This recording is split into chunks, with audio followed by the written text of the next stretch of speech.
Klabuturberman Las Guybrush Ron. I don't know. That's pretty decent. Excellent. Herzlich willkommen zum Spieleveteranen-Podcast, einem Gemeinschaftsprojekt von Boris Schneider-Johne, Heinrich Lehnhardt, Jörg Langer, Winfried Forster und Anatol Locker. Hallo und herzlich willkommen zu einer Sonderausgabe des Spieleveteranen-Podcasts. Und weil es eine Sonderausgabe ist, dürfen Sie jetzt Ihre Fremdsprachenkenntnisse ein wenig schärfen, because we're going to switch in English, because we have a very special guest. So this is Boris, and I'm sitting here on a couch together with Jörg. Hallo, und neben mir and right beside me there is the one and only Ron Gilbert. Tada! Außerdem per Mumble zugeschaltet sind Heinrich Lehnhardt und Anatol Locker. Right. So, Ron, what brings you to Germany? Well, I'm over here talking about The Cave, which is the game that is coming out in January. So I'm just kind of over here talking to people and having a great time. That's good. So you had some Glühwein already at the Adventsmarkt, I hear? Our local version of grog? No, I don't think I had any. No. Fabian said he gave you some. Okay, we'll have to check that out. I think he did. Yeah, so apparently by tomorrow you should be in Nürnberg, which has the famous Christkindlesmarkt. Right. So you'll be getting the full local December flavor while you're here. Good. So, and I guess that though you're here in Germany to promote your new game, which we're going to talk about, people might be asking you questions about stuff you did earlier in your life, right? I think, yeah, they do. They do. But we're trying to avoid those games as much as we can in this podcast. So we're not calling out any names like Maniac Mansion or Monkey Island. Right, yeah, let's not utter those at all. No, I'm more than happy to talk about Monkey Island and Maniac Mansion. Those are two games I'm extremely proud of, so I'm more than happy to talk to them about as much as anyone wants to. So what is The Cave then? The Cave is this interesting, quirky little adventure game about these 7 characters that go into this sentient talking cave, kind of in search of things they're looking for, things they desire, or whatever. Mm-hmm. That's kind of a... And are all 7 going there at the same time? No, you get to pick any 3 of the 7. So it's kind of like Maniac Mansion. I was just saying, I have seen that before. Yeah, I only had one original idea, and that was it. So I'm just keep rehashing them. No, you have these 7 characters, and then you pick any 3. Then you go through the cave, and there's lots of puzzles that involves the 3 characters and switching, characters and solving, player puzzles with multiple characters. And I think, with Maniac Mansion, when Gary and I were designing that game, having those 7 characters and, having them be able to solve different puzzles, that was really an afterthought. It wasn't something that we thought about and just really kind of, wrapped our head around in the game. And, with The Cave, I've always wanted to kind of revisit that and kind of do that correctly, the right way. So in The Cave, you have the 7 characters, but each character has their own story. There are, puzzles that you solve different ways with different characters. And there's, entire areas of the cave that are themed very differently for the different characters in the story. So I've really just tried to embrace that whole 7 character thing, a lot more than, we kind of were able to do in Maniac Mansion. Speaking of the cave, what flair does the cave have? Is it like in Colossal Cave? Is it Zorky, or are we going in another direction? Well, when you're descending this cave, you're going to come across an entire amusement park down there. You're going to come across a gigantic missile silo with a nuclear-tipped missile that you can launch. There's a pyramid embedded in the cave. So I think this is, your typical cave. Any pirates in there? Yes. yes, there is actually. Yes. Monkeys? Yes, there is a monkey. So you had 2 ideas, and you had to put both of them into this game. There's 1 pirate and there is 1 monkey in the cave. How many heads does the... Sadly, he only has 1 head. So. Yeah. what is really intriguing about the cave, I mean, I really played it the first time in Seattle just a couple of months ago. On first sight, it really doesn't look like what you would expect an adventure game to look. It really looks like a platform game, and it controls similarly to a platform game. But, after you play it for a couple of minutes and you pick up stuff and you have your first puzzles, it really is more adventure-y than the initial impression might have been. So is there something which is like your core message when you talk to press and talk to people? Do you find it hard to convince them to take the game like seriously in that regard?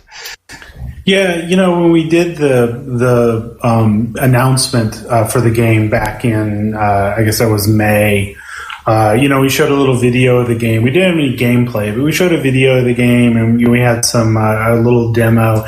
And, a lot of people were calling it a puzzle platformer.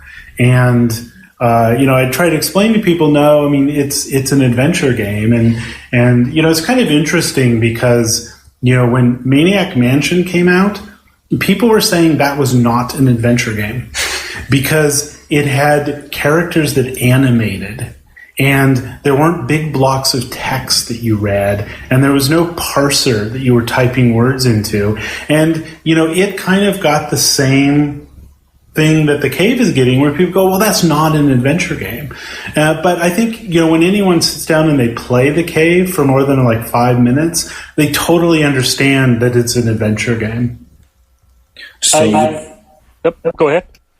So would you say that design decisions or how you're creating this game that is driven by today's technology, or so that you'd say this is something you can finally do now that PCs can do this and that or so, or is it just something that naturally came across? Is it more artistically or technology driven, that specific kind of gameplay and how the mechanics work?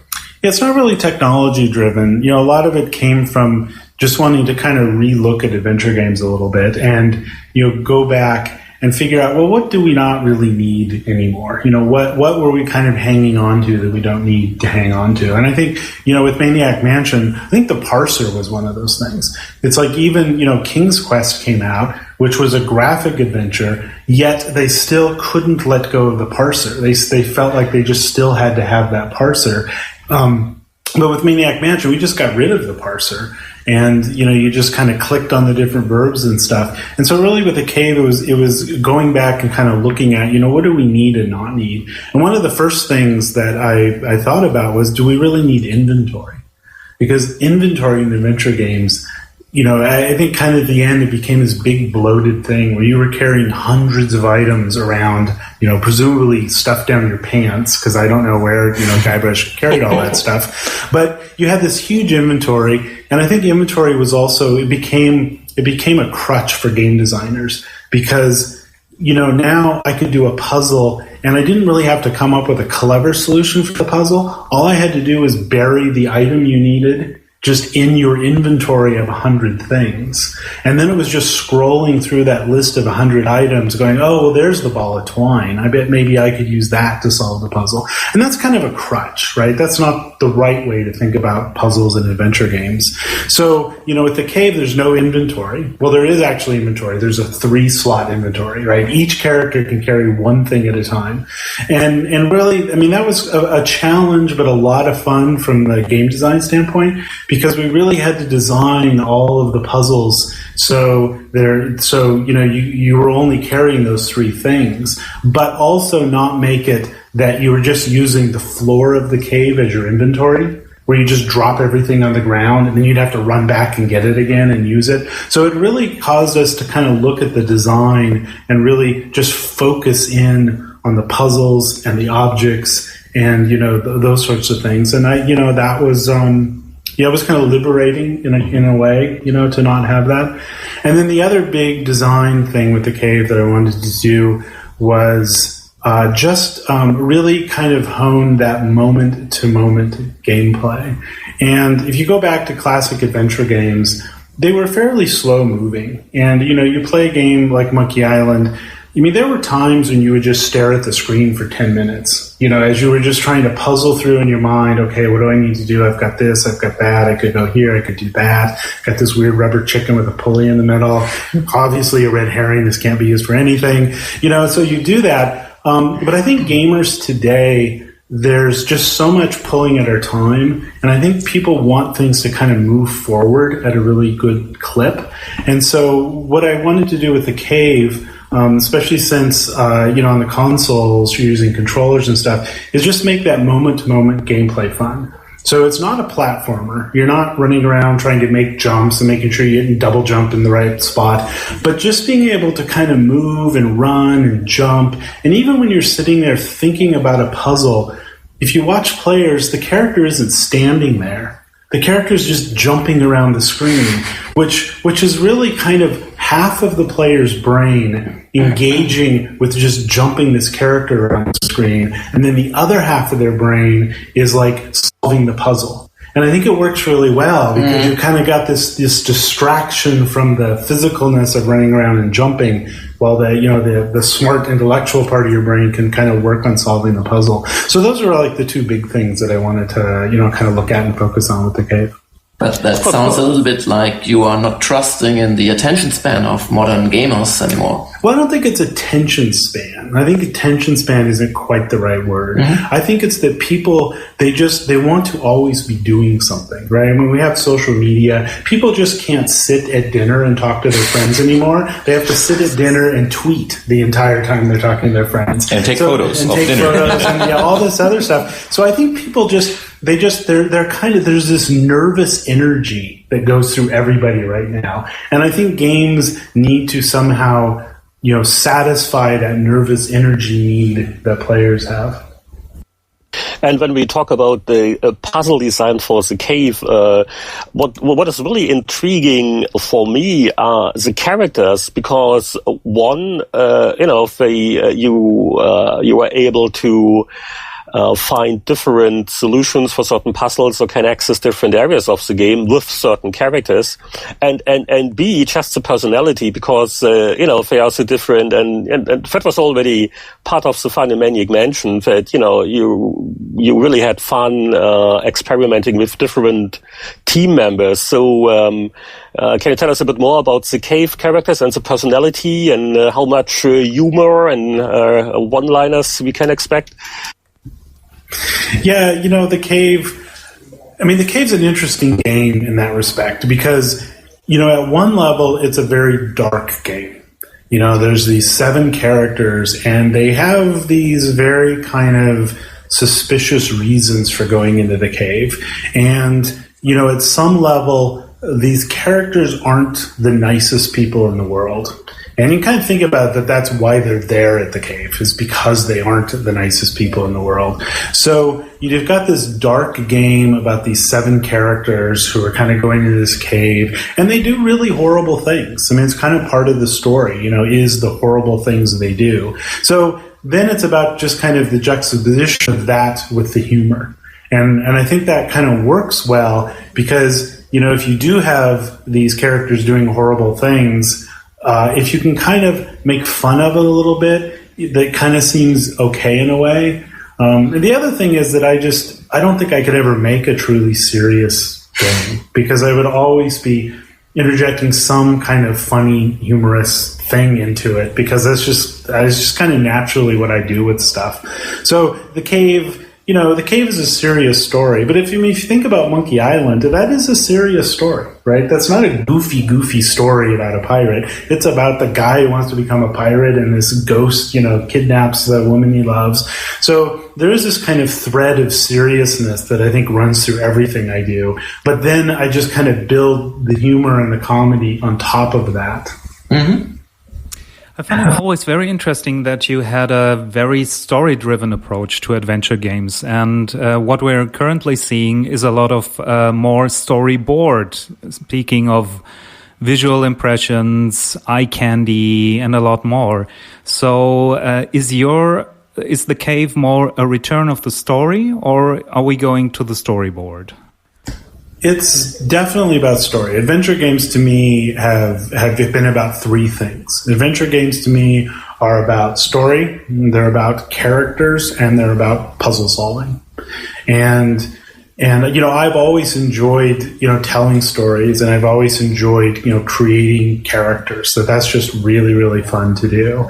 And I think the adventure games are just a really great, place to kind of do that. And I think when you play The Cave, you definitely see these 7 characters. I mean, they're definitely these kind of strange group of people. There's a knight, from medieval times. There's a scientist, from the 1950s. There's a monk.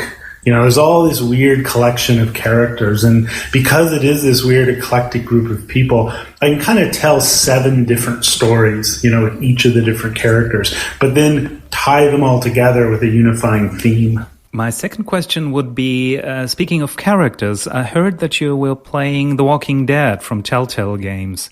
I'm just interested in who survived in your party.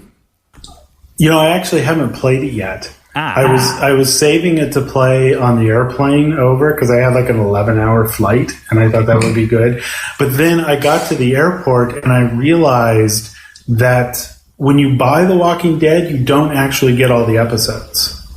Because you have to go and re-download them. And so I was playing it on my iPad, and I downloaded it the moment the game came out, and I haven't run it or upgraded it or anything since. So I've kind of got this weird, gimped version of the thing on my iPad. So I'm going to try to find Wi-Fi before I head home so I can get all of the episodes downloaded and actually play it.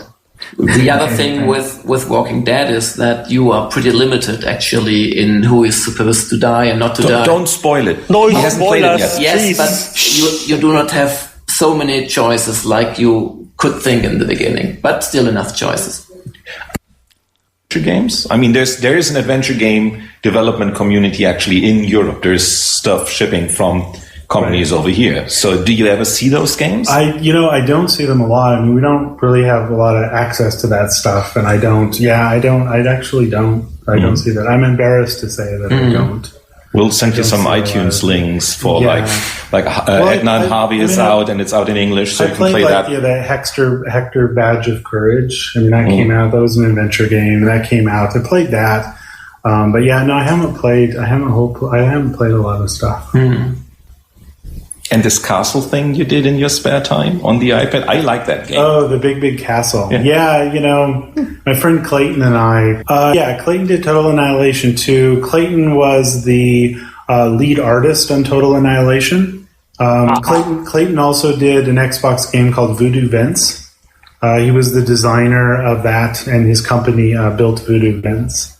Yeah, so Clayton and I mean, we always talk about games. We always, sit around at lunch or dinner and we just talk about stuff. And so we just, started talking about this weird little game where you build castles, and we just decided to make it. So I've just made that game in my spare time on weekends, making the Big Castle. And we released it for free. We really weren't thinking about it. It was just kind of a fun thing. When we got hundreds of thousands of downloads, and I think we made like $100. It's one of those few games, I have to say, where you're not thinking I need to play the next level because I like the game. You can do that, but also just because the texts you get in between are so good. People would have paid just for the text. Yeah, so next time before you release it for free, make texts in that purchase. So you can get the game, but if you want the funny stuff, pay for it. Yeah, no, I had a lot of fun writing the stuff that the king says in that game.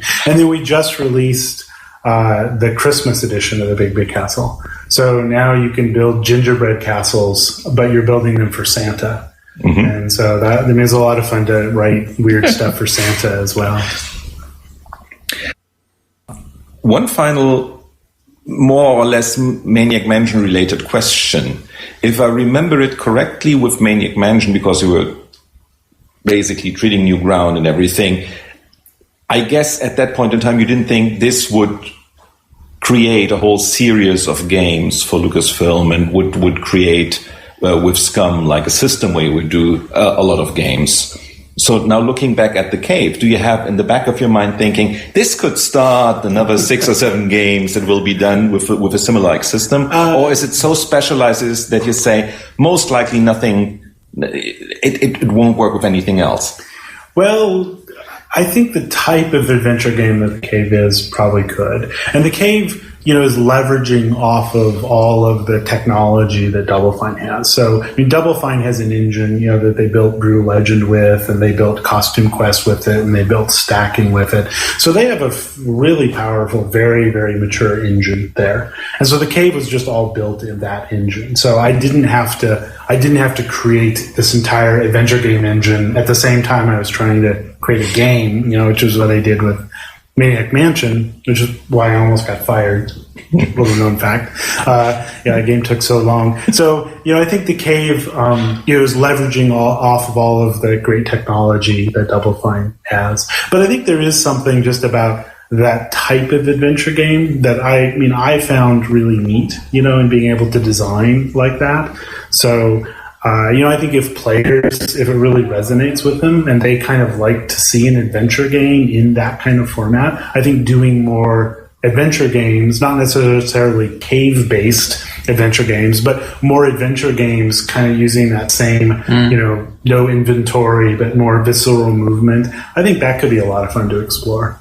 Still, I believe that many listeners to this podcast do care a lot for the Cave and would like to hear hours in talking about it, but what they really want to hear from you is, hey, have I told you that I will do the next Monkey Island soon?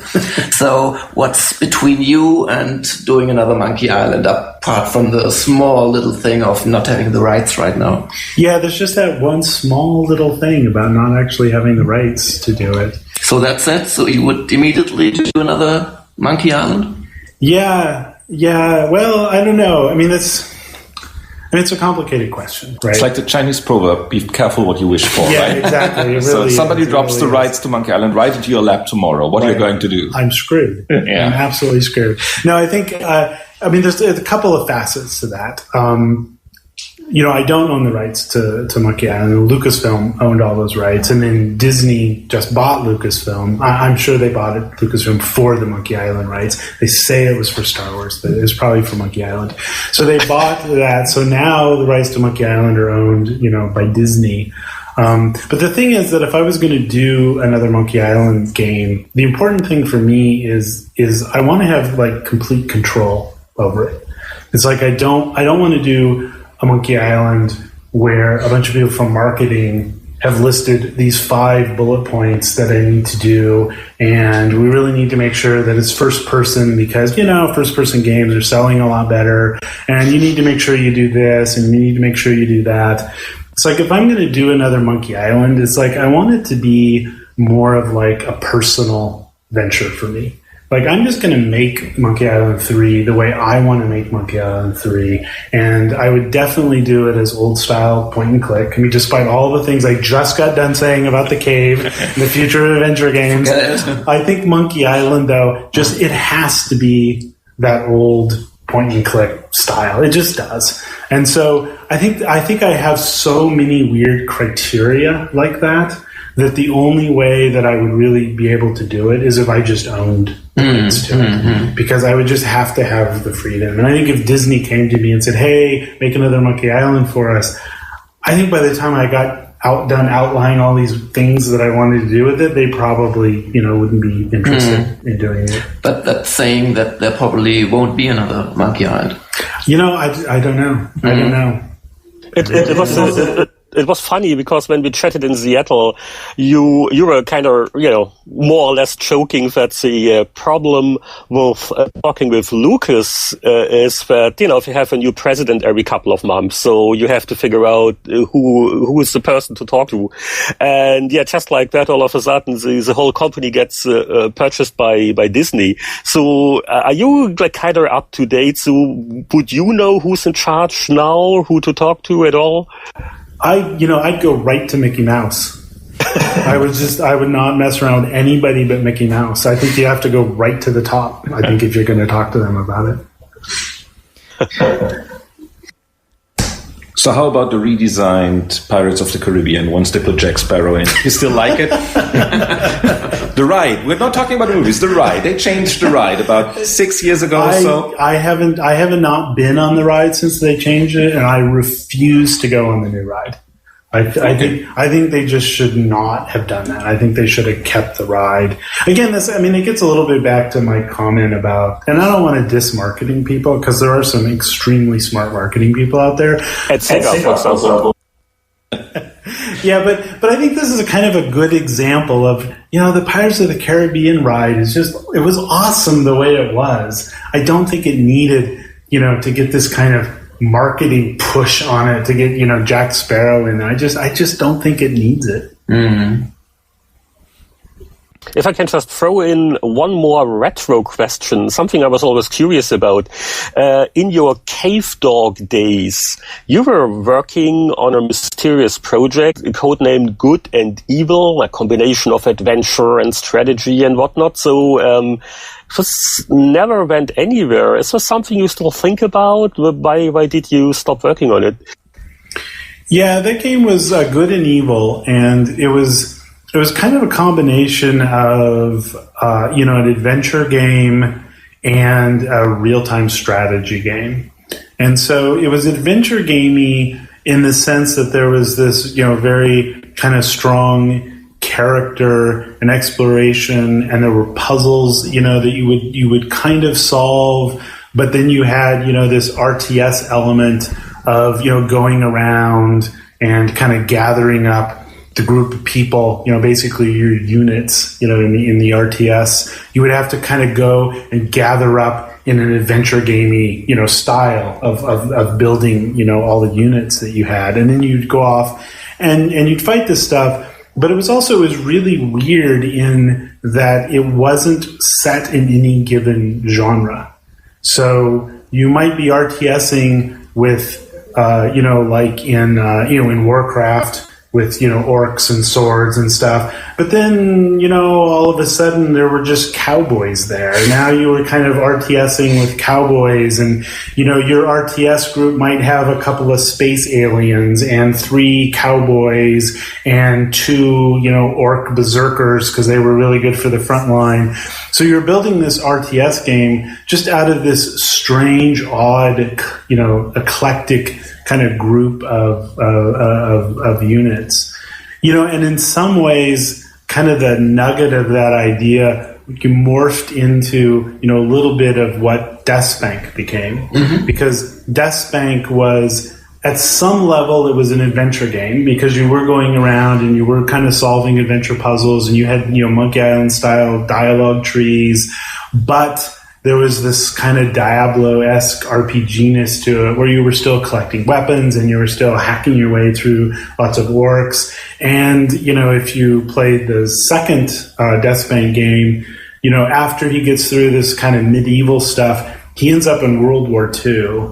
And, and then, from World War II, he's kind of in the Old West after that. So I think a lot of the ideas from the Good and Evil thing kind of made their way, into those first 2 Deathspank games. And I've always been fascinated with kind of strange, eclectic mixings. And I think you can even see that in The Cave, right? Because The Cave is about these 7 characters that go into the cave, and one of them is a medieval knight, and the other is a nuclear scientist, and then there's a time traveler, and then there's a monk. So I've kind of been fascinated by taking strange things and just grouping them, all together. And let's not forget that the cave itself is a sort of character. Yeah, he's a sentient talking cave. Which is not weird at all. No, I don't know what caves you've been in, but all the ones I've been in, they talk to me. German caves are totally different. Oh, are they? Yeah. They don't They talk speak to you? in German. Well, they talk German. That makes sense. That makes sense. Just one more casual question. I guess this only has been your first day on your German tour, but have you been able to get a sense for how rabid the German adventure fans are? How is the media here different, or is everybody asking you the same stupid questions anywhere you go in the world, anyways? Well, I don't know how to answer that diplomatically. Yeah, I mean, people ask me the same questions wherever I go, but I definitely sense that the German press really like Monkey Island. You know, when I go visit press in the U.S., I usually don't have the people who are interviewing me also have me sign, all the copies of the games, like I do here. I'm signing Monkey Island boxes and posters and stuff. I mean, the two video interviews that I've done were a lot of fun. They're not quite just kind of stodgy, let's have an interview stuff. But, I did one interview where we did a little mock, insult sword fighting scene and, stuff like that. And I've often found, that a lot of the, German, web shows like that are they have a lot more fun with that kind of stuff, which is neat. Mm-hmm. I once nearly crashed my car. There's a quirky German comedian called Marc-Uwe Kling. He's a poetry slammer, actually. And he has a series about he's living in Berlin with this a kangaroo from Vietnam who's a communist. And when does it get weird? It does really get weird when like it's like a book reading, when about 2.5 hours into the first book, they start doing an insult sword fighting. No. and I thought, and it totally took me off guard because they're using the same words actually, and that was real fun. So. Oh, that's great. So and I laughed so hard that I nearly lost control of my car because I was listening to this from the CD player in the car. Oh, that's funny. Yeah. So it seeped into it in Germany. It's ingrained in culture that much that if you talk to 30, 40-year-old people and you throw in three-headed monkey, they immediately know what you're talking about. It's like in the US where you take something from Seinfeld or Frasier, one of those sitcoms that everybody has seen in that time. So why do you think that is? I have no clue. Because it's the excellent German translation. Yes. Thank you. Yeah, well, in the States, when Monkey Island came out, it did well, but it was far from a hit. We sold, a couple 100,000 copies. But it just seems, especially in Germany, but also just Europe as a whole, there's just a lot more people who've played that game and love that game. And, I've always been a little perplexed as to, why that is. I don't know. Final question from me. There's one thing I need to verify because somebody asked me, and it was in a podcast about the three-headed monkey, and I didn't remember because it has been a couple of years, but I thought it was your answer to the two-headed squirrel in Zack, that you had to one-up the two-headed squirrel, so you had to have a three-headed monkey. I don't remember that. Okay, you don't remember either. Yeah, no, so just a clever guess. I don't think that was the case with that. Okay. We have a nice tradition in this podcast, simply telling people about what we've played last couple of weeks. Is there anything in particular you would like to mention? Games that I have played in the last couple of weeks.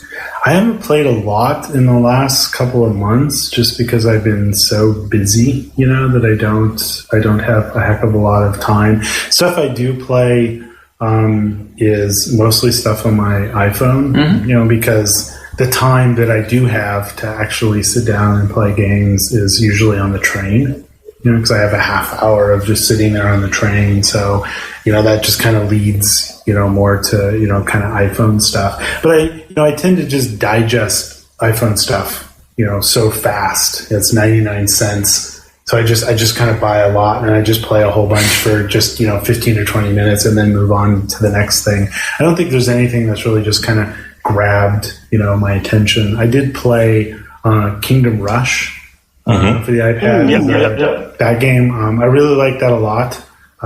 So I played that. I played that quite a bit. That's actually the only game that I have ever bought in-app purchase for, because I just don't like this idea of spending real money to go buy currency to buy stuff in the game. It's always just kind of rubbed me wrong in a way. But But with Kingdom Rush, it's like I was just so excited about that, and being able to buy some of that stuff. I think that's the first game I've ever done that with.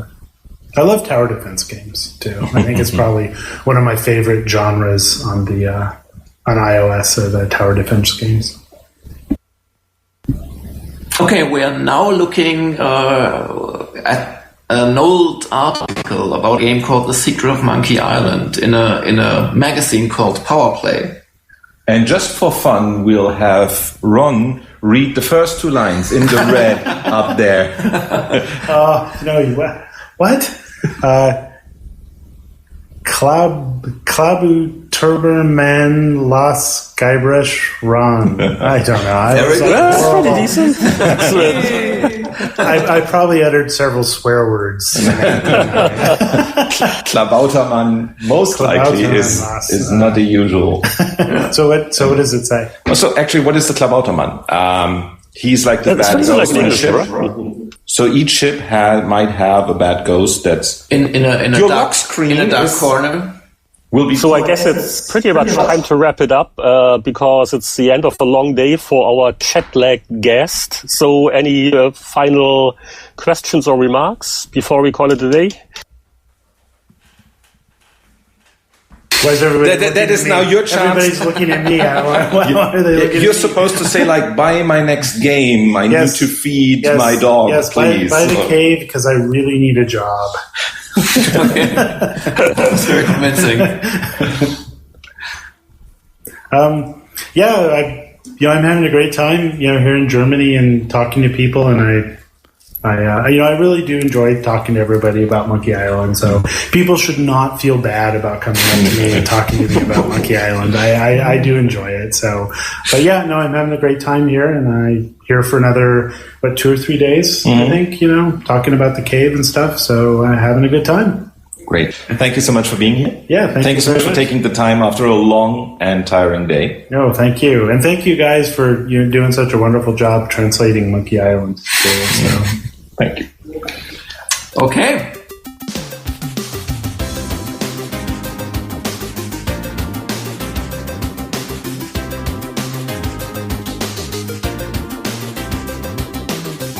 Während die Herren nun munter weiter diskutieren, kommen wir forsch zum Abspann. Der Spieleveteranen-Podcast ist ein privater Podcast. Sie erreichen ihn unter www.spieleveteranen.de. Auf diesem Blog finden Sie Informationen, Links und können sich an Diskussionen beteiligen. Wir wünschen Ihnen viel Spaß. Bis zum nächsten Mal.